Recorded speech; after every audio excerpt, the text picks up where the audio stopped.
শোনো, আমি সিদ্ধান্ত নিছি আমি আর এই বাড়িতে থাকবো না। আরে থাকবো কেমনে? ভাবি 24টা ঘন্টা আমার কথা শোনায়, উঠতে বসতে খাইতে নাইতে সারাক্ষণ শুধু কানের কাছে গ্যাট গ্যাট গ্যাট গ্যাট করতেই থাকে।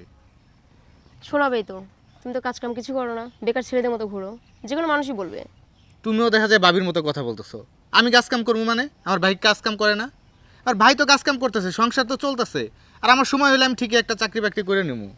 বুঝছো, আমার ভাবি আগে এরকম ছিল না, কেন যে এরকম খারাপ হয়ে গেছে আমি নিজেই বুঝতেছি না। খালি খারাপ হইছে, ডাইনি হইছে, শয়তান হইছে, কুটনি হইছে, হেডি কইবা না দেউরজি।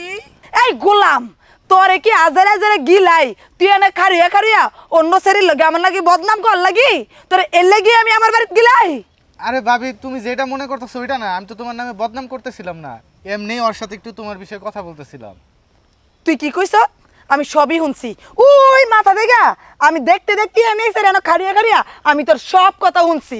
কাম কাজ তো কিছু করস না, সারাদিন বাদামের মতো টই টই করে ঘুরস, আরে মাইয়ালে প্রীত করস না।